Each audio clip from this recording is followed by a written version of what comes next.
Happy New Year, everybody. So this is my first video of the new year, and what I wanted to talk about is how many times have you told yourself that this is going to be the year, that this is going to be the last time, and that you are finally going to work things out and everything is going to go the way you want. And then after a few weeks, after a few months, you end up right back where you started. And that has happened to me countless times. And so I wanted this year to be different. To make things different, you have to think differently. And so I'm going to talk about mindset shifts that will be helpful to reaching your goals. If you don't know me, my name is Echo, and I create content about how an ordinary, everyday, average person can put in the work through their struggles, and create a life they love. So let's get to work. So it's a new year and people are making resolutions because they want to be better. Everyone wants to be better. And I could make a video that's about my goals or how to properly set goals.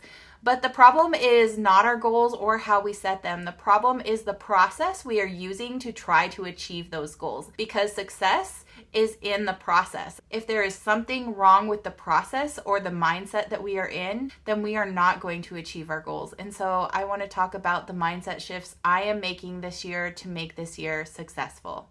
The first one is to stop end goal thinking. And that might not make any sense, but end goal thinking is when we focus on the end goal and not necessarily on the process. And it's like looking at the finish line and hoping that we're focusing on the finish line will make us a better runner. It's thinking about, oh, when I'm skinny, I will have no problem eating, but I am not focusing on how I need to eat to get to that. When we focus on the end goal, when we think about the end goal, it does something very destructive. And the thing that it does is it makes me, it makes you, it makes us obviously aware that there is a gap between where we are and where we want to be.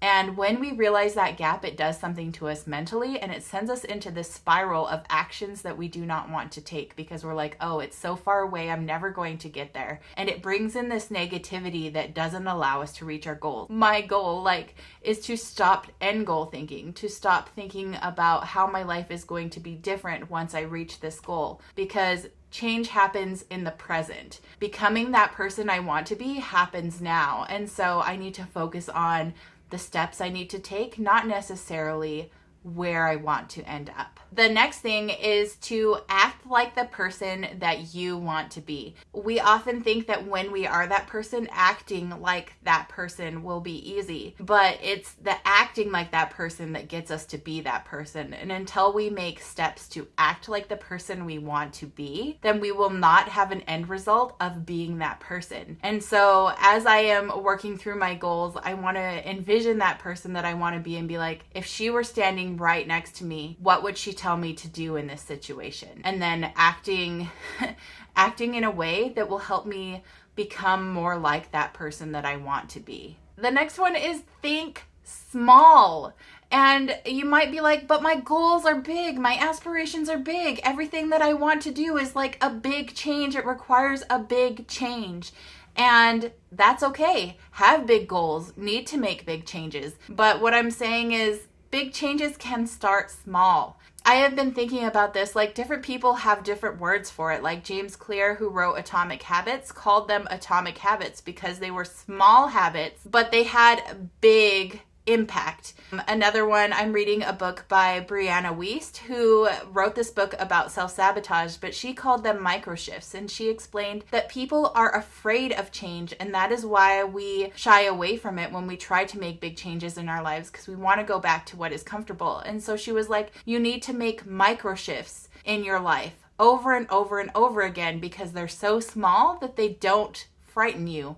And making those shifts over time allows you to make that big change that you want to make. Another person who is amazing is Mel Robbins, and I can't believe I just found her, but she actually called this manifestation. And I was like, manifestation? No, I don't think that manifestation is for me. But she described it as manifestation is the habits you need to build to make that bridge from where you are to where you want to be. And so thinking about it, I don't burn myself out so that I'm able to continually make these small little micro shifts, these small little habits in my life that will help me reach my goals. And so while you may be like, I need to make big changes, that's what I thought too. I am going to focus on little tiny things. Like the first thing that I'm doing, like this month, I'm focusing on moving more. And in the past, I was like, I need to exercise an hour and I'm going to do HIIT training. And this month, I'm actually like, what would it be like if I walked for 12 minutes a day? And 12 minutes a day I picked because I looked up walking indoors because it's cold outside and I didn't want to go out. And like this thing came up and it was like, walk 12 minutes with this indoor walking program. And I'm like,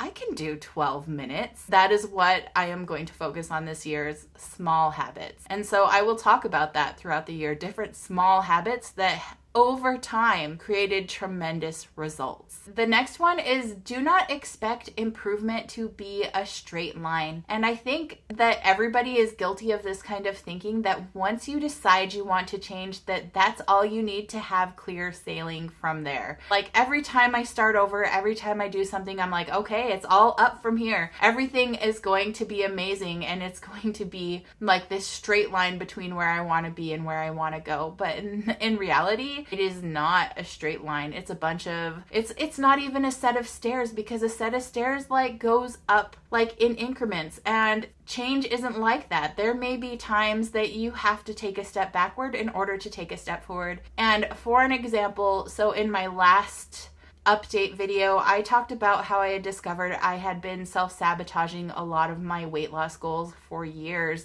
and blaming it on other things. And so as I have started working through that self-sabotage, you know what has happened? It has been painful. It has been tiring. It has been stressful.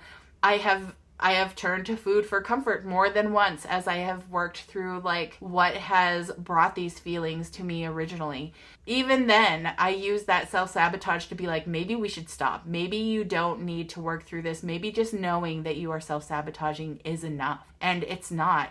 I have to do the mental work, even if it means that my eating is maybe out of control, that I feel broken, that I feel all these things, and that I get to the bottom of it, because getting to the bottom of it, I know will allow me, even when these situations come up, I will handle them differently, because I will be in a different mental space because I took the time to work through them.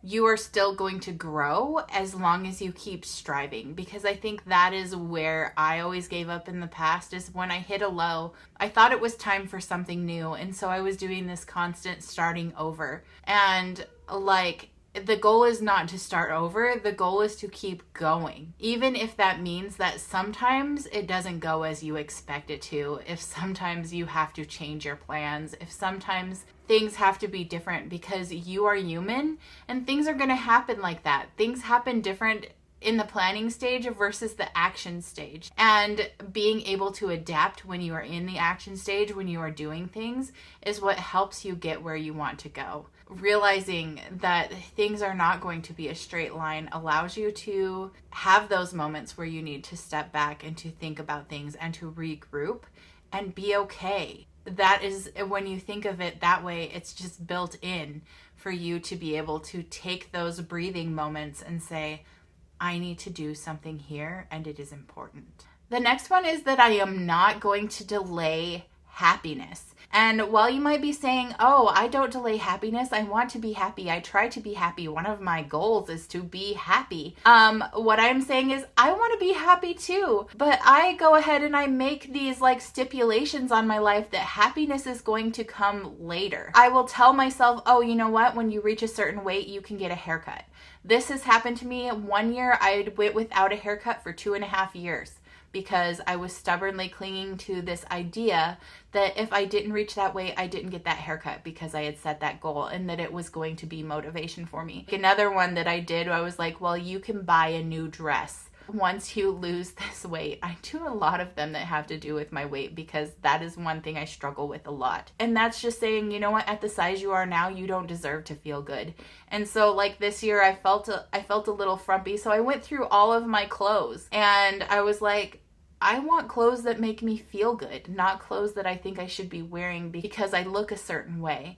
And so I was like, okay, I'm going to buy something that makes me feel good. A lot of my clothes are designed to hide myself. And I was like, I don't want to do that. That does not make me happy. I thought it would make me happy, but it just makes me think I should be ashamed of myself. and I don't want to feel that way. And so if you find you fall into this pattern of delaying happiness or putting happiness on a pedestal that you are going to reach someday, try to reach happiness now. Try to don't deny yourself things because you hold it up as a reward for when you are a better person. You deserve those things now. I'm not saying go out and spend a whole bunch of money, because it's not about money. It's not about any of those things. It's about the things that make you feel good. And another thing that I'm going to do with not delaying happiness is I'm going to learn to take better care of myself, because I have certain things that I do very well. Well, I feel I am doing good. And then once I feel I am not doing good, all of a sudden I'm like, oh, I'm not going to wash my face anymore. Oh, it's not that important that I take care of my hair. It's not that important that I care about how I look. It's not that important that I clean so I feel better in the environment that I am. And so one of the things that I'm going to do to stop delaying happiness is I'm going to create routines, and these things are not going to be dependent on how I feel. They are going to happen all the time because they make me feel better. And that is a way of having happiness in my life. The problem is that we are not wired to be better. We are wired to be comfortable. There is something inside of us that wants to stay how we are because it is familiar. No matter how good we know this is going to be for us, we still want to go back and seek out the things that are familiar to us.